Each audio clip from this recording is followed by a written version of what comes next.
আসসালামু আলাইকুম। আমার প্রিয় শিক্ষার্থীরা, তোমরা কেমন আছো? আশা করি তোমরা ভালোই আছো।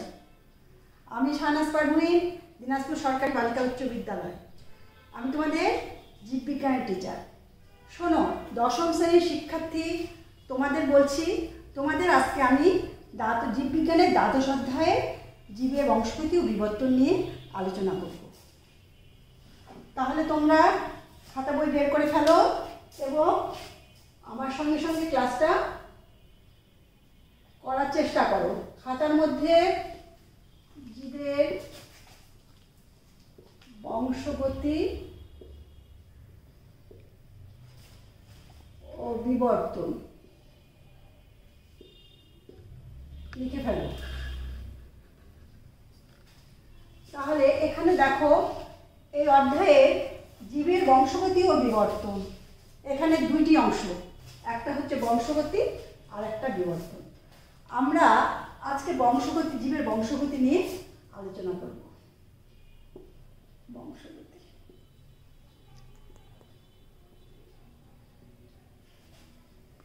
প্রত্যেকটা জীব, এই বিশ্বজগতে প্রতিটা জীব তার নিজের অনুরূপ বংশধর রেখে যায়। দেখো, আম গাছ থেকে আম গাছেরই চারা হবে, আর কাঁঠাল গাছ থেকে কাঁঠাল গাছ। আম গাছ থেকে কিন্তু কখনো আমরা কাঁঠাল গাছের চারা পাই না।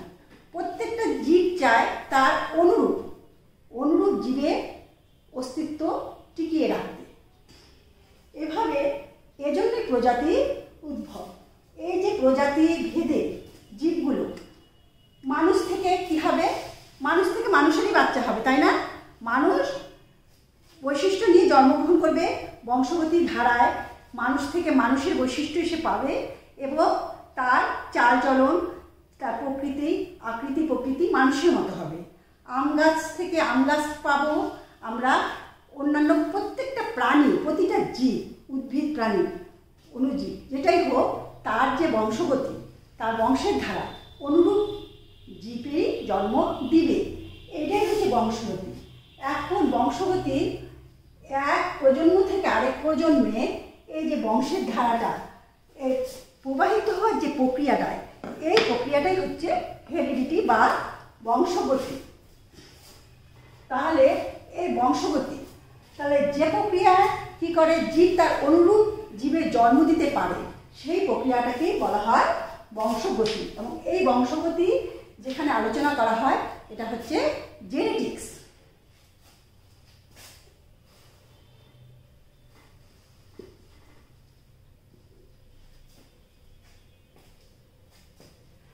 তাহলে এখন দেখো, এই বংশগতি এক প্রজন্ম থেকে আরেক প্রজন্মে বৈশিষ্ট্যগুলো যে চলে যাচ্ছে, এই প্রক্রিয়াটা, যে প্রক্রিয়াটার মাধ্যমে তাহলে কি যাচ্ছে, কতগুলো উপাদান যাচ্ছে, তাহলে এই উপাদানগুলো হচ্ছে বংশগতির উপাদান। বংশগতির উপাদান, এই উপাদানের মধ্যে প্রধান হচ্ছে ক্রোমোজোম,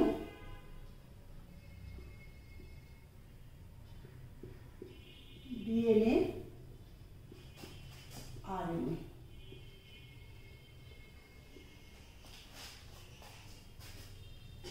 এই উপাদানগুলোই প্রত্যেকটা প্রজাতি এক প্রজন্ম থেকে আরেক প্রজন্মে ট্রান্সফার হচ্ছে। তাই এই ক্রোমোজোম শব্দটা তোমরা অনেকবার বইয়ে পড়েছো এবং 6 থেকে তোমরা পড়ে আসছো। ক্রোমোজোমের অবস্থানটা কোথায় বলো দেখি? তোমরা জানো, বহুকোষী জীব, এককোষী, বহুকোষী, যে জীবে হোক, এখানে জীবের মধ্যে, এই কোষের মধ্যে কি থাকে? কতগুলো উপাদান থাকে, অঙ্গাণু থাকে। এই অঙ্গাণুর মধ্যে নিউক্লিয়াস, বিভিন্ন ধরনের অঙ্গাণুগুলো যেমন রাইবোজোম, মাইটোকন্ড্রিয়া বিভিন্ন থাকে। তার মধ্যে দেখো নিউক্লিয়াস, যেটা এই গোলাকার, কোষের মধ্যে গোলাকার নিউক্লিয়াসে সূত্রাকার কতগুলো অংশ দেখা যায়। এই যে সূত্রাকার, এই ক্রোমাটিন ক্রোমোজোমটা ধারণ করে। আর এই নিউক্লিয়াসের নিউক্লিয়াসের নিউক্লিওপ্লাজম নিউক্লিওপ্লাজমের মধ্যে এই ক্রোমাটিনের অবস্থান। তাহলে দেখো এই ক্রোমোজোমটা কিন্তু প্রজাতি ভেদে 2 থেকে 1600 সংখ্যার হতে পারে। তাহলে বংশগতি, মা বাবার বৈশিষ্ট্য সন্তান সন্ততিতে স্থানান্তরিত হওয়ার প্রক্রিয়াটাই হচ্ছে বংশগতি। আর এই প্রক্রিয়ার জন্য যে উপাদানগুলো ট্রান্সফার হচ্ছে সেগুলো কি? সেগুলো হচ্ছে ক্রোমোজোম, ডিএনএ, আরএনএ। আমরা প্রথমে এখন ক্রোমোজোম নিয়ে আলোচনা করছি। তাহলে ক্রোমোজোমটা আমাদের অবস্থান কোষের নিউক্লিয়াসের মধ্যে, যে নিউক্লিওপ্লাজম আছে এই নিউক্লিওপ্লাজমের মধ্যে ক্রোমাটিনে ক্রোমোজোমের অবস্থান ধারণ করতেছে। আর প্রজাতি ভেদে এটার সংখ্যা 2 থেকে 1600। তার মানে নিম্ন শ্রেণীর জীব আছে, নিম্ন শ্রেণীর ও উচ্চ শ্রেণীর জীব আছে, এগুলোর মধ্যে প্রজাতি ভেদে এক এক প্রজাতির এক এক ক্রোমোজোম ধারণ করে। এই ক্রোমোজোমের ধারণটা কে দিয়েছে?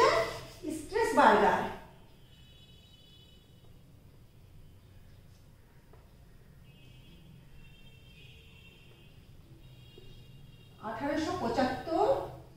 সালে স্ট্রেসবার্গার এই ক্রোমোজোমের ধারণাটা দেয়। তাহলে এই ক্রোমোজোমটা কিন্তু মা বাবা যে কোষে থাকে সেটা কিন্তু ডিপ্লয়েড অবস্থায় থাকে, এবং এই ডিপ্লয়েড অবস্থায় ক্রোমোজোমের দৈর্ঘ্য হচ্ছে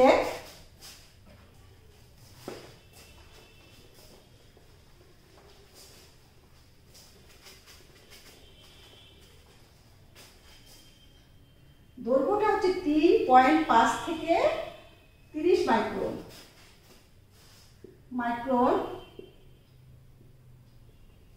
এবং এর হচ্ছে প্রস্থ যেটা সেটা হচ্ছে 0.2 থেকে 2 মাইক্রন। আচ্ছা, এটা ডিপ্লয়েড অবস্থায় থাকে, তার মানে বাবা থেকে এক সেট ক্রোমোজোম আর মা থেকে এক সেট ক্রোমোজোম এসে কোষের মধ্যে সঞ্চিত থাকে। আচ্ছা, তাহলে আমরা ক্রোমোজোম বলতে গিয়ে বললাম ক্রোমোজোমের মধ্যে ক্রোমোজোম বংশগতি ধারক, বাহক বলা যাবে। যেমন এখানে বাবা মার যে বৈশিষ্ট্যগুলো সন্তান সন্ততির মধ্যে স্থানান্তরিত হবে, আকৃতি প্রকৃতিগত, এই বৈশিষ্ট্যগুলো ক্রোমোজোম বহন করে নিয়ে যাচ্ছে ক্রোমোজোমের মাধ্যমে স্থানান্তরিত হচ্ছে। এই জন্য বংশগতির ভৌত ভিত্তি ক্রোমোজোমকে বলা হয়। তাহলে ক্রোমোজোমের মধ্যে আবার দেখো বংশগতি উপাদান, আমরা ক্রোমোজোম নিয়ে আলোচনা করলাম। ক্রোমোজোমে আলোচনা করতে গিয়ে আমরা কি বললাম? ক্রোমোজোম নিউক্লিয়াসের নিউক্লিওপ্লাজমে অবস্থান করে। এর প্রজাতিভেদে সংখ্যা 2 থেকে 1600 পর্যন্ত হয় এবং স্ট্রেসবার্গার ক্রোমোজোমের ধারণা 1875 সালে দেয়, এবং এটা ক্রোমোজোম দৈর্ঘ্যে 3.5 থেকে 30 মাইক্রন পর্যন্ত এবং প্রস্থে কি হবে 0.2 থেকে 2 মাইক্রন পর্যন্ত হতে পারে, এবং বৈশিষ্ট্যগুলো সম্পূর্ণ বহন করে নিয়ে যায়। এই জন্য ক্রোমোজোমকে বংশগতির ভৌত ভিত্তি বলা হয়। তাহলে আমরা এখন আলোচনা করব ডিএনএ। ডিএনএ কথাটাও তোমরা ওই যে দেখো মা বাবার এটা কার সন্তান এটা টেস্ট করার জন্য ডিএনএ টেস্ট করতে লাগে, তারপরে কোনো ক্রাইম কেউ করলে তার ডিএনএ টেস্ট করে সেটা উদ্ধার করা হয়।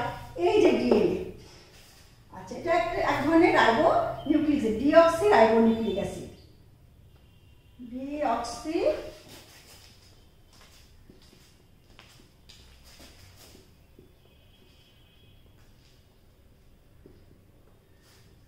অ্যাসিড, ডিঅক্সি রাইবো নিউক্লিক অ্যাসিডকে সংক্ষেপে ডিএনএ বলে। এখন এই ডিএনএটা কি করে? ক্রোমোজোমের মধ্যে ডিএনএ অবস্থান করে এবং এই ডিএনএ দ্বিসূত্র বিশিষ্ট।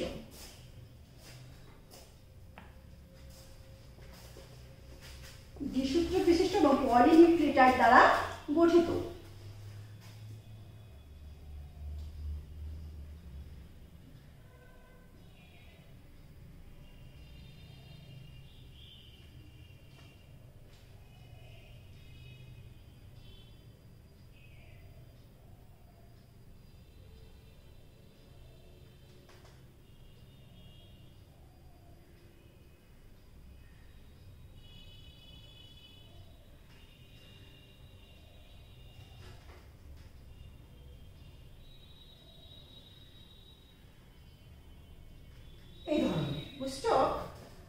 এটা এরকম দ্বিসূত্র, মানে এটা একটা সূত্র, এটা একটা সূত্র, দ্বিসূত্র।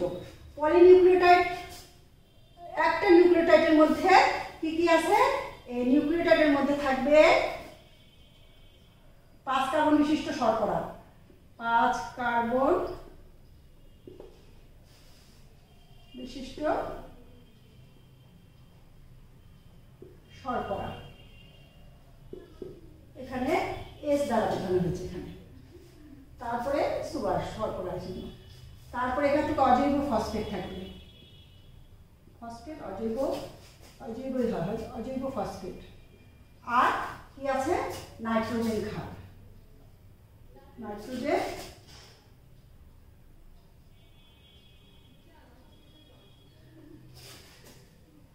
ক্ষার।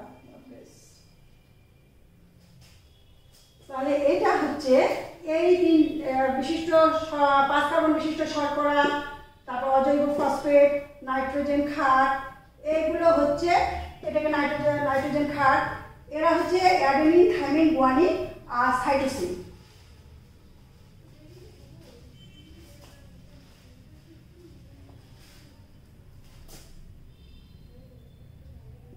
অ্যাডেনিন, থাইমিন,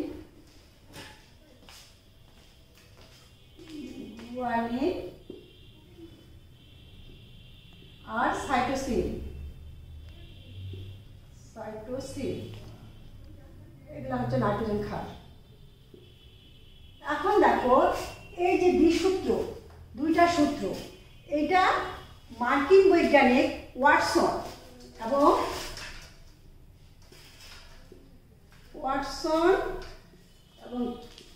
ক্রিক 1953 সালে, ওয়াটসন আর ক্রিক, এই দ্বিসূত্র, এই মডেলটাকে বলা হয় ডবল হেলিক্স মডেল। তোমরা যখনই ডিএনএ গঠনটা তোমাদের বলা হবে লিখতে পড়তে যা হোক, এই ওয়াটসন আর ক্রিকে এই মডেলটাই চলে আসবে। এই দ্বিসূত্র মডেল ডবল হেলিক্স মডেল বলা হয়, দ্বিসূত্রী মডেল বলা হয়। এখানে এরকম থাকে, নাইট্রোজেন বেসগুলো এগুলো এরকম করে থাকে, এরকম করে প্রত্যেকটাতে থাকে। যাই হোক, আর এই দ্বিসূত্র, এইখানে এটা একটা সূত্র, এটা একটা সূত্র, একটা সূত্র আরেকটা সূত্রে পরিপূরক। এই দ্বিসূত্র মডেলটা আবিষ্কারের জন্য ওয়াটসন ক্রিক কিন্তু নোবেল পুরস্কারও পেয়েছিলেন। এখন দেখো এই দ্বিসূত্র পলিনিউক্লিওটাইড দ্বারা গঠিত। এই যে এখানে দেখো, এখানে যে এরকম করে আসছে, এই যে একটা প্যাঁচানো এখানে চলে আসলো না, এই প্যাঁচানো এই অংশটা, এখানে এক একটা নিউক্লিওটাইড, এখানে 10টা নিউক্লিওটাইড থাকবে। এই অংশটুকুর মধ্যে থাকবে 10টা করে থাকবে। এক একটা নিউক্লিওটাইডের মধ্যে কি থাকবে? থাকবে হচ্ছে নাইট্রোজেন বেস, এই যেখানে সাহিত্য অবস্থায় থাকবে nitrogen base, adenine, thymine, guanine, cytosine এবং সাহিত্য অবস্থায় থাকবে। আর এখানে থাকবে ফসফেট, অজৈব ফসফেট এবং রাইবোজ শর্করা এই পাশে। তাহলে এই ছবিটা দেখো, এখানে এইটা ছবি যদি এখানে দেখো, এখানে এগুলোকে অ্যাডেনিন আর গুয়ানিন, এই দুটাকে বলা হয় পিউরিন। এই অ্যাডেনিন আর এই গুয়ানিন, এটা হচ্ছে পিউরিন। আর থাইমিন আর সাইটোসিন, এটা হচ্ছে পাইরিমিডিন। এই যে নাইট্রোজেন ক্ষারটা বা বেসটা 4 প্রকার, অ্যাডেনিন, গুয়ানিন, থাইমিন, সাইটোসিন। এখন যখন ডিএনএ এই গঠনের মধ্যে, ডিএনএ সূত্রকের মধ্যে সাজানো থাকবে, তখন অ্যাডেনিন থাইমিনের সাথে এবং গুয়ানিন সাইটোসিনের সাথে যুক্ত থাকবে। এই যে 5 কার্বন বিশিষ্ট, যেখানে 5 কার্বন রাইবোজ দেখতে পাচ্ছ, হ্যাঁ, তার সাথে ফসফেট লাগানো আছে সাইডে। এই যে রাইবোজ, 5 কার্বন বিশিষ্ট রাইবোজ, 1 2 3 4 5 কার্বন বিশিষ্ট রাইবোজ। এখানে এই যে ফসফেট এরকম করে সজ্জিত হয়ে আছে, এগুলোর মধ্যে সজ্জিত হয়ে আছে। এই পাশে আছে রাইবোজ আর ফসফেট, আর ভিতরে আছে এই যে নাইট্রোজেন বেসটা, পিউরিন আর পাইরিমিডিন। এখন দেখো অ্যাডেনিন আর গুয়ানিন কিন্তু পিউরিন, আর থাইমিন আর সাইটোসিন হচ্ছে পাইরিমিডিন। এখন পিউরিন পাইরিমিডিনের সাথে কিন্তু যুক্ত হবে, যেমন অ্যাডেনিন থাইমিনের সাথে আর গুয়ানিন সাইটোসিনের সাথে। এখানে পিউরিনও আছে, পাইরিমিডিনও আছে।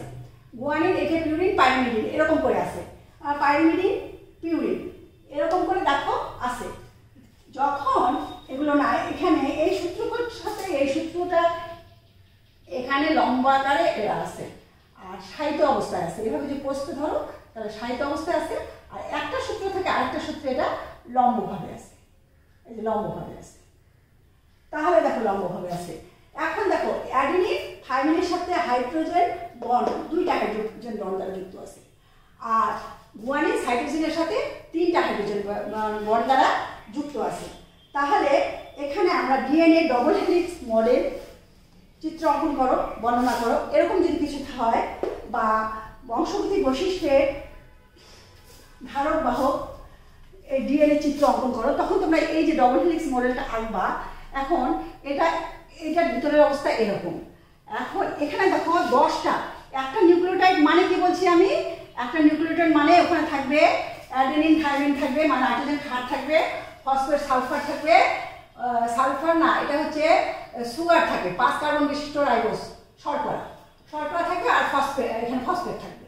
তাহলে ফসফেট, অজৈব ফসফেট, 5 কার্বন বিশিষ্ট শর্করা, আর নাইট্রোজেন বেস, এরকম 10টা থাকবে। যখন একটা এখানে কুণ্ডলে এখানে ঘুরে আসছে, একটা ঘূর্ণনের মধ্যে থাকবে 10টা নিউক্লিওটাইড।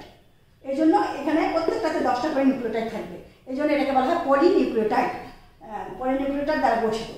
আচ্ছা, এই সূত্র একটা কিন্তু থাকবে না, সূত্র 2টা থাকবে, একে অপরের পরিপূরক। এ পাশে একরকম, এ পাশে একরকম, এরকম করে একে অপরের পরিপূরক হয়ে থাকবে। আর এখান থেকে এখানে এটা হচ্ছে 10টা, এটার মধ্যে 34, এটা হচ্ছে 34 অ্যাংস্ট্রম। আর এখান থেকে এখানকার দূরত্ব এটা হচ্ছে 3.4 অ্যাংস্ট্রম। তাহলে বুঝতে পারছো, তার মানে সাহিত্য অবস্থায় 10টা আছে না, প্রত্যেকটার সাথে একটার সাথে একটা দূরত্ব হচ্ছে 3.4 অ্যাংস্ট্রম। আচ্ছা, এটা 34টা। এখন এই ঘূর্ণনটা আবার দেখো, এর যে ব্যাস যেটা, এটা আবার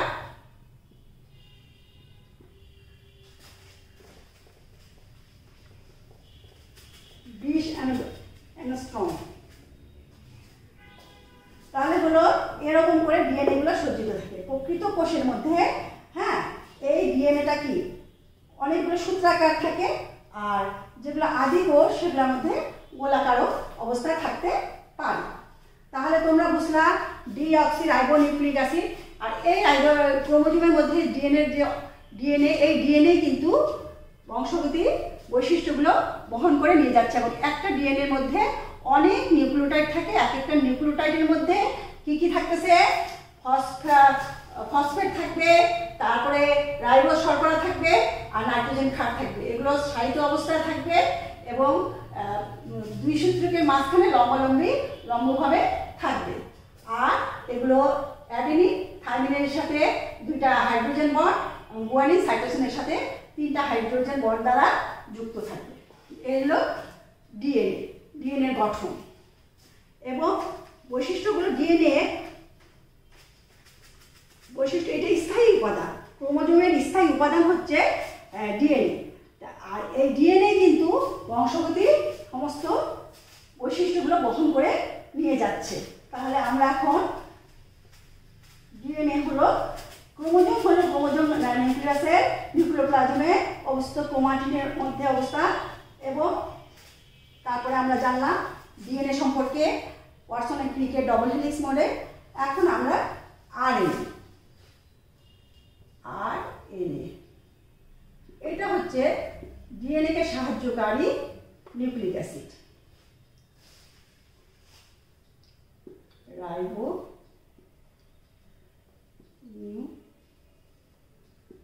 নিউক্লিক অ্যাসিড।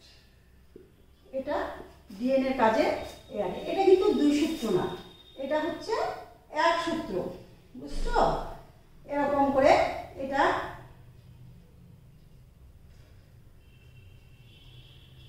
একটা সূত্রই পেঁচানো অবস্থায় থাকে।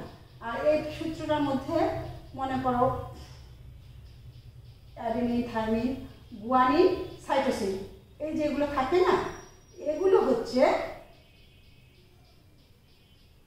এগুলো একদম বিভিন্নভাবে এরকম করে সম্পূর্ণটা থাকবে এবং থাইমিন থাকবে না। থাইমিনের পরিবর্তে আরএনএতে থাকবে ইউরাসিল। এটা ডিএনএর কাজে আরএনএ সাহায্য করে। আর যেগুলো ভাইরাস, কিছু ভাইরাস আছে যেগুলো স্থায়ী পদার্থ, যারা ক্রোমোজোমের মধ্যে এটা আরএনএ কাজ করে, ওখানে ওই উপাদান বহন করে আরএনএ ভাইরাসের মধ্যে আরএনএটাই এই বংশগতির বৈশিষ্ট্যগুলো বহন করে নিয়ে যায়। তাহলে আরএনএ এক সূত্র বিশিষ্ট, আর আরএনএর মধ্যে যা থাকা নিউক্লিওটাইডের মধ্যে সবই আছে, রাইবোজ, অজৈব ফসফেট, রাইবোজ সুগার এবং নাইট্রোজেন বেস, শুধুমাত্র অ্যাডেনিন, থাইমিন, গুয়ানিন, সাইটোসিন। এখানে থাইমিন যেটা, তার পরিবর্তে এখানে ইউরাসিল থাকবে এবং এটা এক সূত্র বিশিষ্ট। তোমরা যে চিত্রটা দেখলা সেটা। এখন দেখো জিন।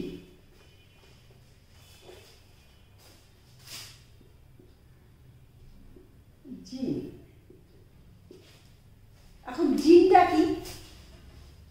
এখন তোমরা মনে করো জিন ভূত, সেই জিন কিন্তু না। এই জিন হচ্ছে এখানে ডিএনএর মধ্যে, এই যে ক্রোমোজোমের মধ্যে অবস্থান জিনের, এটা বংশগতি বৈশিষ্ট্যের একক। বংশগতি বৈশিষ্ট্যগুলো যে বহন করে, চারিত্রিক বৈশিষ্ট্যগুলো, সেগুলোর এককই হচ্ছে জিন। এই জিনটা ক্রোমোজোমের নির্দিষ্ট স্থানে অবস্থান করে এবং এই ক্রোমোজোমের যে নির্দিষ্ট স্থানে অবস্থান করে সেই অবস্থানকে বলা হয় লোকাস। এখন কে ফর্সা হবে, কে কালো হবে, কে লম্বা হবে, কে খাটো হবে, এগুলো সব বৈশিষ্ট্য এই জিনের মাধ্যমে বংশ পরম্পরায় চলে যায়। এখন এই লোকাস বলা হয় একটা বৈশিষ্ট্যের জন্য। ধরো লম্বা একটা বৈশিষ্ট্য, এই বৈশিষ্ট্যটা একটা বৈশিষ্ট্যের জন্য একাধিক জিন কাজ করতে পারে, আবার একটি মাত্র জিনও কাজ করতে পারে। আবার একাধিক বৈশিষ্ট্যের জন্য একটি জিন কাজ করতে পারে, আবার একাধিক জিনও কাজ করতে পারে। তাহলে এই বৈশিষ্ট্যগুলো যে প্রকৃতিগত প্রকৃতিগত যে বৈশিষ্ট্যগুলো আছে জীবে, সেগুলো জিন যে পরিবহন করে নিয়ে যাচ্ছে, সেটাতে দেখো একটি জিন একাধিক বৈশিষ্ট্য ধারণ করতে পারে, আবার একটি বৈশিষ্ট্যের জন্য ওই জিনটা দায়ী হতে পারে। আবার একটি জিন দ্বারা একাধিক বৈশিষ্ট্য নিয়ন্ত্রিত হতে পারে। তার মানে এর কথাটা দাঁড়ালো একটি বৈশিষ্ট্য, একটি জিন বা একাধিক জিন, একাধিক বৈশিষ্ট্য, একটি জিন বা একাধিক জিন। এখন এই জিন ডিএনএর মধ্যে অবস্থান করে এবং জিনের মধ্যে, জিন থেকে ক্রোমোজোমের মধ্যে যে বৈশিষ্ট্যগুলো আছে, এই ক্রোমোজোমটাকে কি করে, ক্রোমোজোম থেকে ডিএনএ এবং আরএনএ, এই আরএনএ কি করে, এই বৈশিষ্ট্যগুলোকে এগুলাকে নিয়ে যায় কোথায়, সংকেতগুলো, প্রয়োজনীয় সংকেত, যে জীবটা তৈরি হতে যে প্রকৃতিগত আকৃতিগত যে বৈশিষ্ট্যগুলো পরবর্তীতে কি হবে, সেই জীবের মধ্যে সঞ্চালিত হবে, আবার স্থায়ী হবে, সেটা প্রথমে কি করতেছে, ক্রোমোজোম নিয়ে যাচ্ছে কোথায়, এখানে নিয়ে যাচ্ছে, প্রথমে নিয়ে যাচ্ছে সাইটোপ্লাজমে, ক্রোমোজোম থেকে সাইটোপ্লাজমে চলে যাচ্ছে। তারপরে এই সাইটোপ্লাজমে নিয়ে যাওয়ার পরে আরএনএ কাজে ডিএনএকে সাহায্য করে এবং ওখানে নিয়ে গিয়ে এটা কি করে, প্রথমে রাইবোজোম আছে, যে রাইবোজোমে ওখানে প্রোটিন সংশ্লেষণ করে। তোমরা জানো একটা কোষের মধ্যে, একটা সুকেন্দ্রিক কোষের মধ্যে কতগুলো অঙ্গাণু থাকে এবং বিভিন্ন অঙ্গাণু বিভিন্ন কাজ করে। এখানে রাইবোজোম প্রোটিন সংশ্লেষণ করে। তোমরা তো কোষ, সুকেন্দ্রিক কোষ, আদি কোষ, প্রকৃতি কোষ এগুলো পড়েছো। এখন এই রাইবোজোম কি করে, প্রোটিন সংশ্লেষণ করে, প্রোটিন তৈরি করে এবং পরবর্তীতে এটা কি করে, প্রোটিনটা রাইবোজোম থেকে চলে যায় এন্ডোপ্লাজমিক রেটিকুলামে এবং এন্ডোপ্লাজমিক রেটিকুলাম হয়ে সেটা আবার চলে যায় গলজি বডি এবং বিভিন্ন ভেসিকুলের মধ্যে সেটা কি হয়, সেটা সঞ্চালিত হয়। তাহলে এই প্রোটিনটা ট্রান্সফার হতে থাকে।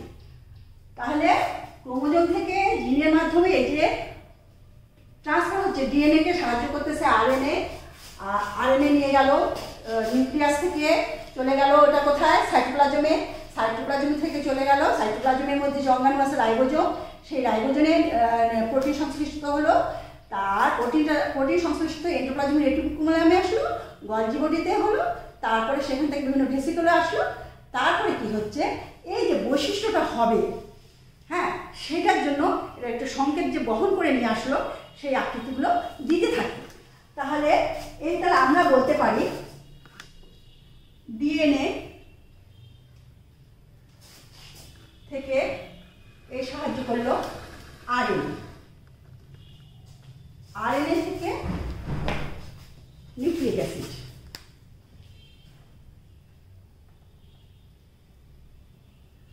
নিউক্লিক অ্যাসিড, তারপরে নিউক্লিক অ্যাসিড থেকে বৈশিষ্ট্য, বিভিন্ন বৈশিষ্ট্য, যে প্রজাতি সেই বৈশিষ্ট্যগুলো, বাবা মার বৈশিষ্ট্যগুলো সেইভাবে একে একে সঞ্চালিত হয়ে চলে আসলো। তাহলে তোমরা দেখো, এটা হচ্ছে জিন, হচ্ছে বংশগত বৈশিষ্ট্য এককের কথা আসলে জিনের কথা আসবে। আর ক্রোমোজোমের ভৌত উপাদান, যদি জীবের বংশগতির ভৌত উপাদান, সেটা ক্রোমোজোম, রাসায়নিক উপাদান ডিএনএ গেলেই ডবল হেলিক্স মডেলেরটা আসবে। তাহলে তোমরা এই অধ্যায়ে যে পর্যন্ত আলোচনা করা হলো সে পর্যন্ত তোমরা চিত্রগুলো ভালো করে দেখবা, বুঝবা এবং পড়বা। আশা করি তোমরা আমার লেকচারটা আজকে বুঝতে পেরেছো। ধন্যবাদ।